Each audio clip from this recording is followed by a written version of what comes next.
You know, this is one of the most controversial comedies of the 1980s. It's not that there was anything sexual or anything malformed about it, but when word got out that the orangutans used in the first movie and the second movie were being mistreated and abused, it became a cause célèbre. So today we're talking about the sequel to Every Which Way But Loose, a big box office hit, Any Which Way You Can. Now, it is a 1980 American action comedy film. Was directed by Buddy Van Horn and starred Clint Eastwood with his girlfriend Sandra Locke, regular Jeffrey Lewis, William Smith of Conan the Barbarian fame, and Ruth Gordon in supporting roles. The film is a sequel to the 78 hit comedy Every Which Way But Loose. The cast in the previous film returned as Philo Bedeau, played by Eastwood, reluctantly comes out of retirement from underground bare knuckle boxing to take on a champion hired by the mafia will stop at nothing to ensure the fight takes place, while the neo-Nazi biker gang Philo humiliated in the previous film also comes back for revenge. Now, 2 years after throwing his fight with Tank Murdoch, Philo was still fighting in underground bare knuckle boxing matches. He still lives with his mother, his brother Orville, and orangutan Clyde, and decides to retire when he realizes he's starting to enjoy the pain. One evening, Philo encounters his ex-girlfriend, country western singer Lynn Halsley Taylor, singing at his favorite bar. Lynn apologizes to Philo and he forgives her. They become a couple again and move in together. Now, the Black Widows, the biker gang with a grudge against Philo, make a return. However, he bests them in a chase that runs through an asphalt machine during a road paving project. Meanwhile, Jack Wilson, a new breed of fighter from the East Coast who mixes martial arts with boxing, dominates the bare knuckle circuit. After a fight between a mongoose and a rattlesnake, one of their handlers realizes that Philo, king of the West Coast brawlers, agreed to fight Wilson, who would be the biggest draw in history of bare knuckle boxing. Philo agrees to the fight, but after much prodding from Orville and Lynn, he withdraws. The handlers, led by handicapper Jimmy Beekman and backed by the mafia, kidnap Lynn to coerce Philo to show up for the fight. The bout is to take place near Jackson, Wyoming, and the Black Widows follow Philo there. Wilson, however, is a prize fighter with morals. After he learns of the plot and helps Philo and Orville rescue Lynn, he and Philo call off the fight. However, both men's pride makes them wonder who had won. The brawl does take place, but it's punctuated by pauses and reflections of admiration for each other. Meanwhile, the Black Widows bet everything they have on Philo. When the mobsters try to kill Philo once he gains the upper hand, the Black Widows protect their investment by beating up the mafia men. Wilson breaks Philo's arm and offers to end the fight, but the men continue the brawl. After a long fight, Philo knocks Wilson out long enough to qualify for the victory. Wilson helps Philo to the hospital, where they have a drink at the $1 million cowboy bar. On their way home, Philo and the Black Widows, who are now rich, declare a truce and part amicably. Beekman, whose attempts to rig the fight for Wilson failed, cannot pay the mob betters and is marked for death. After reaching California, Philo and Lynn are pulled over by a cop who lost money betting against Philo. He promised to endlessly harass them as punishment. Lynn calls out, "Right turn, Clyde!" Clyde knocks out the cop, and the successful couple drives away. Now, directed by Buddy Van Horn, not by Eastwood, written by Stanford Sherman, characters created by Jeremy Joel Krosenberg, produced by Robert Daly and Fritz Maines, and Harry Guaradino is in this as well, in a great part. David Ward did cinematography, edited by Ron Spang and Ferris Webster. Production company was Malposa through Warner Brothers. 116 minutes, a little bit less of a budget than the last one at 15 million, but made 70.7 internationally as a big one. Now Jim Stafford, of course, has a guest appearance as Long John. Now, Any Which Way You Can started filming in summer '80. The film was lensed in the California communities of Sun Valley, North Hollywood, and Bakersfield, and in Jackson, Wyoming. Glenn Campbell also made a cameo appearance, performed the Any Which Way You Can title soundtrack in the final scene of the movie, and the song was a top 10 hit on the country music charts. Now, Manus, the orangutan that played Clyde in the first film, was replaced by two younger orangutans, CJ and Buddha. Generally, primates are not used as animal actors past the age of 8 because their strength is fully developed and they are often less docile.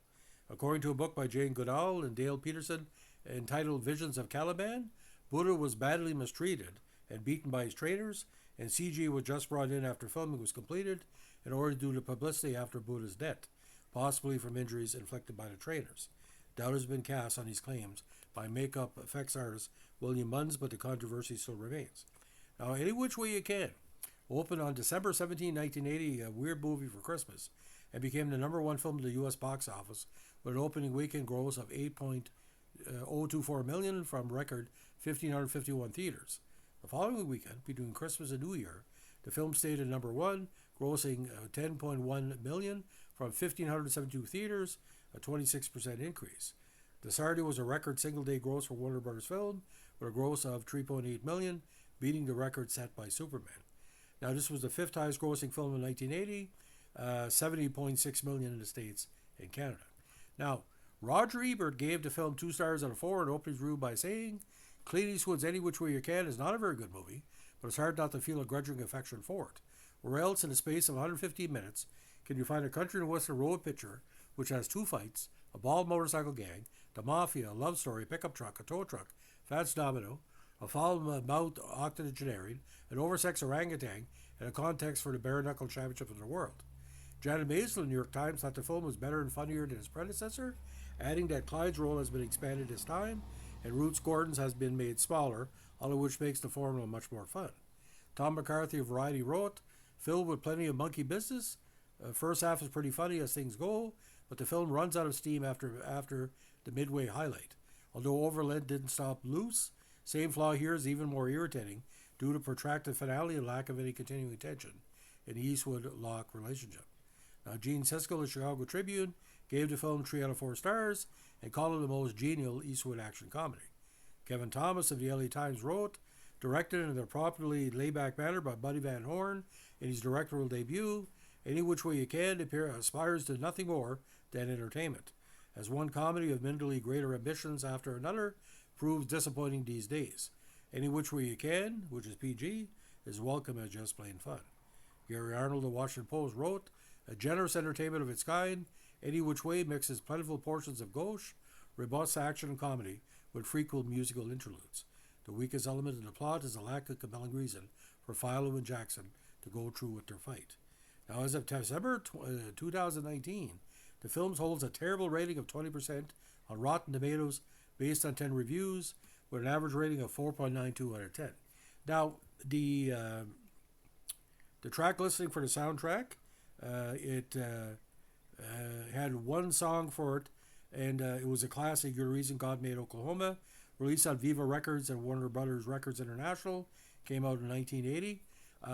Songs included Beers to You by Ray Charles and Clint Eastwood, Any Which Way You Can by Glenn Campbell, You're the Reason God Made Oklahoma, one of the best duets of the 80s, sung by David Frizzell and Shelley West, Whiskey Heaven, Fast Domino, One Too Many Women in Your Life by Sandra Locke, Cow Patty with an I, Jim Stafford, Acapulco by Johnny Duncan, Any Way You Want Me by the great Gene Watson, Cotton Eye Clint, the instrumental, the Texas Opera Company, Orangutan Hall of Fame by Cliff Crawford, Too Loose, again by Sandra Locke, The Good Guys and the Bad Guys by John Durrell.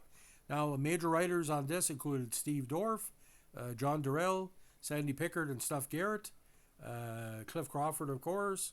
Phil Everly wrote the Sandra Locke song, Stafford Run His Own, and again, Steve Dorff and Stuff Garrett did most of the songs here. Now, chart performance went number 5 in the U.S. Billboard Top Country Albums, maybe because of You're the Reason God Made Oklahoma. U.S. Billboard 200, 141, and the Canadian RPM Country Charts, number 7. Now, this considered a lead-in to the explosion of tough man competitions in the States at the time.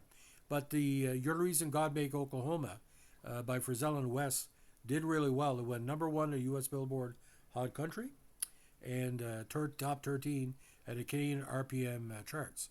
Now, written by Larry Collins and Sandy Pinkard and Bowden, the song was West's debut in a country chart and Frizzell's second hit in the country charts. It was most successful of 7 country hits by the duo, staying number 1 in the country chart for 1 week and 11 weeks in the top 40. Again, written by Felice and Budlow Bryant, Larry Collins and Sandy Pinkard, Snuff Garrett and Steve Dorff, again, were the producers. Now, Felice and Budlow Bryant, the writers of the song Rocky Top, Tennessee, sued Collins and Pickard for copyright infringement concerning the song because the tune was similar to the song Rocky Top. they won the lawsuit and now credited as having co-written the song. So as part of the plagiarism 80s. So a lot of controversy and a lot of trivia about any which way you can. But the orangutans, again, that's the big draw because it's an awful thing where you can outact Clint Eastwood. And the orangutans, God bless them, they were damaged, but they were funny as heck, or were made to seem funny.